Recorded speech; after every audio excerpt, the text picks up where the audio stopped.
Hello दोस्तों, आज मैं एक्सप्लेन करने जा रहा हूँ एक मूवी जिसका नाम है 4x4। मूवी की स्टार्टिंग में हम एक हाई सिक्योरिटी इलाके को देखते हैं जहाँ काफ़ी सारे कैमरे लगे होते हैं और वहीं से एक सीरो नाम का आदमी गुजर रहा होता है और वो वहाँ किसी को ना देखकर एक पास में खड़ी गाड़ी को उसका गेट खोलकर उसके अंदर चला जाता है। अब सीरो जो होता है वो चोर होता है और वो भी इस गाड़ी में चोरी करने आया होता है, पर सीरो इस गाड़ी को नहीं चुराता है पर उस गाड़ी के म्यूजिक सिस्टम और उस गाड़ी में रखे कुछ सामान को चुरा लेता है। अब मस्ती करते हुए वो गाड़ी के पीछे वाली सीट पर टॉयलेट कर देता है। फिर वो यहाँ से जाने के लिए गाड़ी के गेट को खोलता है तो गाड़ी का गेट नहीं खुलता है। अब वो गाड़ी के दूसरे दरवाजे को खोलने की कोशिश करता है लेकिन चारों दरवाजे लॉक हो चुके थे। अब वो घबरा जाता है और अपनी टांगों से शीशों पर मारने लगता है लेकिन शीशे फिर भी नहीं टूटते और टूटेंगे भी कैसे, क्योंकि वो जो शीशे होते हैं वो बुलेट प्रूफ होते हैं। इसके बाद सीरो गेट के प्लास्टिक वाले एरिया को तोड़कर वहाँ से गेट खोलने की कोशिश करता है लेकिन ज़बरदस्ती के कारण उसके हाथ में चोट लग जाती है। जब उसके पास कोई चारा नहीं बचता है तो वो अपने बैग से गन निकालता है और सामने वाले शीशे पर गोली चलाता है लेकिन शीशा बुलेट प्रूफ होने के कारण वो गोली उसको ही रिफ्लेक्ट कर जाती है और उसके पैर में जाके लग जाती है। अब यहाँ सीरो को काफ़ी ज़्यादा दिक्कत हो जाती है और वो अपने पैर के खून को रोकने के लिए अपनी टी शर्ट को पैर पे बांध लेता है। कुछ देर में वहाँ एक औरत आती है जो गाड़ी के शीशे में देखकर अपनी लिपस्टिक को ठीक करती है। अब इससे हमें ये पता चलता है कि गाड़ी के सारे शीशे ब्लैक हैं, बाहर से अंदर का कुछ भी नजर नहीं आएगा। अब सीरो यहाँ अपनी वाइफ को फ़ोन मिलाने की कोशिश करता है लेकिन तभी उसका फ़ोन बंद हो जाता है क्योंकि फ़ोन की बैटरी डेड हो चुकी थी।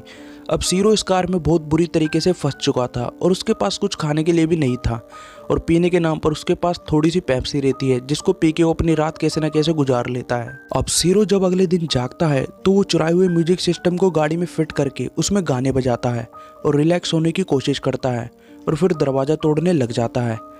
लेकिन तभी उसी सिस्टम पर एक कॉल आती है और सीरो वो कॉल उठाता है तो आगे से वो आदमी बोलता है कि मेरा नाम डॉक्टर एनरिक फरारी है और मैं इस कार का मालिक हूँ, और बताता है कि मेरी 28 बार कार चोरी हो चुकी है और इसको मिला के 29 होने वाली थी। लेकिन सीरो उससे चिल्ला के बोलता है कि मुझे यहाँ से बाहर निकालो और वो बताता है कि इस कार का सारा कंट्रोल मेरे हाथ में है। लेकिन सीरो उसको गाली देते हुए बोलता है कि मुझे यहाँ से बाहर निकालो, मुझे बहुत तेज प्यास लगी है और यहाँ पर काफ़ी गर्मी भी है। अब यहाँ कॉल कट हो जाती है और गाड़ी में अचानक से एसी चालू हो जाता है जिससे सीरो को काफ़ी राहत मिलती है। लेकिन ये एसी उसकी भलाई के लिए नहीं बल्कि उसको टॉर्चर करने के लिए चलाया गया था। अब गाड़ी में काफ़ी ठंड बढ़ जाती है और सीरो अपनी टी शर्ट खोल के पहन लेता है और एसी की वेंट में अपनी जींस का कपड़ा फंसा देता है लेकिन गाड़ी में बहुत ज़्यादा ठंड हो चुकी थी। फिर थोड़ी देर के बाद दोबारा से कॉल आती है और सीरो उससे चिल्लाते हुए कहता है कि मुझे यहाँ से बाहर निकालो। तो एंड्रिक कहता है कि पहले मेरे कुछ सवालों का जवाब दो, उसके बाद मैं तुम्हें यहाँ से जाने दूंगा। तो वो कहता है कि अगर तुम अपने बेटे को चोरी करते हुए पकड़ोगे तो तुम क्या करोगे। तो सीरो कहता है कि मैं उसको पकड़ के पुलिस में दे दूंगा। तो एंड्रिक कहता है कोई भी पिता ऐसा नहीं करेगा। कुछ समय बाद सीरो बाहर पुलिस वाले को देखता है और वो उससे चिल्ला के हेल्प मांगने की कोशिश करता है लेकिन गाड़ी के बाहर आवाज़ नहीं जाती है और वो पुलिस वाला गाड़ी को चारों तरफ से देखता है और उसका चालान काट के वहाँ से चला जाता है। अब चालान इसलिए काटा गया था क्योंकि उस गाड़ी के शीशे काले थे और बाहर बारिश हो रही थी और यहाँ सीरो प्यास से मर रहा था। फिर दोबारा कॉल आती है और सीरो उससे पानी मांगता है, पर इससे पहले एंड्रिक उससे आईडी नंबर और उसका नाम पूछता है। जब सीरो ये बता देता है तो वो उसको पानी पीने के लिए दे देता है। अब कार के बैक साइड में एक छोटा सा पाइप होता है और जिससे वो कार का फिल्टर हुआ पानी बोतल में भरता है जो देखने में काफ़ी गंदा लग रहा था।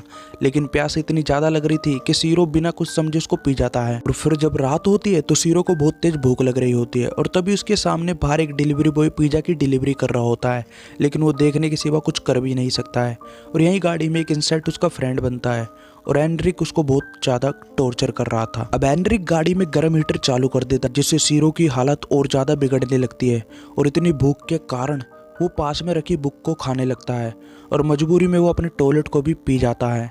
और यहीं दूसरी तरफ हम देखते हैं एक चोर आकर उस गाड़ी को खोलने की कोशिश करता है लेकिन एक आदमी उसे ऐसा करते हुए देख लेता है और उसे पकड़ लेता है, जिसके बाद वहाँ पुलिस आ जाती है और वो उस चोर को पकड़ के ले जाती है। और बाहर इतनी हलचल हो रही थी और किसी को ये पता नहीं था कि इस गाड़ी के अंदर एक इंसान मर रहा है।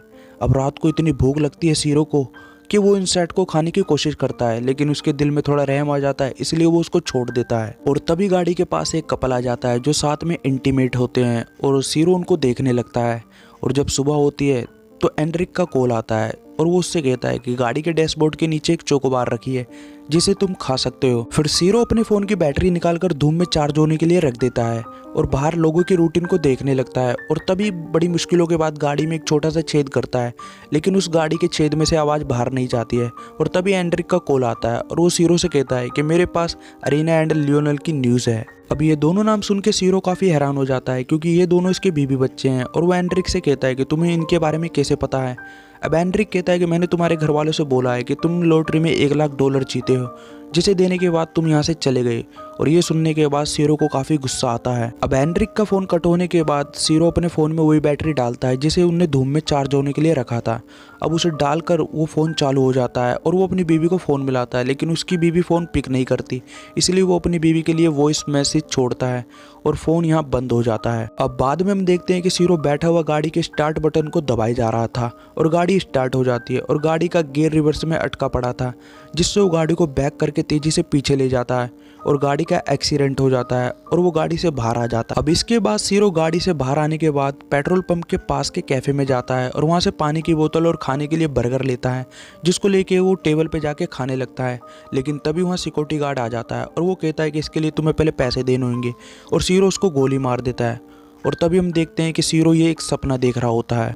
अब सीरो बहुत बुरी तरीके से थक चुका था। अब इससे छुटकारा पाने के लिए वो सुसाइड का रास्ता अपनाता है और अपनी तरफ गन करके ट्रिगर दबाता है, लेकिन किस्मत से उस लोट में बुलेट नहीं होती है और वो गन को नीचे फेंक देता है। और तभी एंड्रिक का कॉल आता है और एंड्रिक उसके सामने खड़ा होता है, पर वो कोई रिएक्ट नहीं कर पाता है क्योंकि उसके अंदर इतनी जान ही नहीं बची थी। अब इसके बाद एंड्रिक गाड़ी में आकर बैठ जाता है और वो सीरो के साथ बातचीत करने लगता है कुछ, और उसको सिगरेट भी पिलाता है। लेकिन तभी एंड्रिक का एक कॉल आ जाता है और सीरो मौका देखकर उसकी गन उठाकर उस पर हमला कर देता है और गाड़ी से बाहर निकलने के बाद वो भागने की कोशिश करता है। अब सीरो के अंदर बिल्कुल भी जान नहीं बची थी कि वो किसी से चिल्ला के मदद मांग सके, इसलिए वो गोली चला के इशारे करता है। लेकिन तभी एंड्रिक आ जाता है क्योंकि उसको गोली नहीं लगी थी और वो उसे पकड़कर कार में ले जाने की कोशिश करता है। लेकिन दूसरी तरफ एक पुलिस पेट्रोल करते हुए उसे देख लेती है और वह एंड्रिक को गन नीचे रखकर उसे छोड़ने के लिए कहती है, पर एंड्रिक उस पुलिस वाली से कहता है कि हमारे आपस का मामला है। और थोड़ी देर के बाद इधर काफ़ी सारी पुलिस और रिपोर्टर आ जाते हैं और इसको देखकर लगता है कि एंड्रिक का जो प्लान था वो पूरी तरह से फेल हो चुका था, जिसकी वजह से एंड्रिक के सर पर खून सवार हो जाता है। और तभी उससे बातचीत करने के लिए एक एमेडियो नाम के पुलिस ऑफिसर को बुलाया जाता है जो हाल ही में ही रिटायर हुआ था। एंड्रिक और उसके बीच काफ़ी सारे बातचीत होती है और यहाँ पर खड़े कुछ लोग एंड्रिक के सपोर्ट में होते हैं और कुछ उसके खिलाफ होते हैं, क्योंकि वहाँ पर खड़े आधे से ज़्यादा लोग चोरियों का सामना कर चुके हैं। लेकिन एंड्रिक की 28 बार कार चोरी होने के बाद उसने ये फैसला उठाया है, लेकिन ये फैसला उसको कातिल बना सकता है। एमेडियो ये इमोशन भरी बातें उसके सामने रखता है, जिससे एंड्रिक का मन बदल जाता है और वो सीरो को छोड़ देता है। पर इसके बाद एंड्रिक अपने आप को उस कार में लॉक कर लेता है और अपने फ़ोन में एक टाइमर सेट करता है, जिसके थोड़ी देर बाद वो कार ब्लास्ट हो जाती है। और यहाँ सीरो तो बच जाता है, पर एंड्रिक की प्लानिंग फेल होने की वजह से वो सुसाइड कर लेता है और वो लोग इसका ये रूप देखकर काफ़ी हैरान हो जाते हैं। अब यहाँ सीरो ने कितने ही गलत काम क्यों ना किए हो, पर उसके खिलाफ सबूत ना मिलने की वजह से पुलिस को उसको अगले दिन छोड़ना पड़ता है और मूवी यहीं पर ख़त्म हो जाती है। तो दोस्तों, आपको ये वीडियो कैसे लगी हमें कमेंट करके ज़रूर बताएं और हमारे चैनल पर नए हो तो चैनल को सब्सक्राइब कर लेना ऐसे आने वाली वीडियो देखने के लिए। Thank you guys.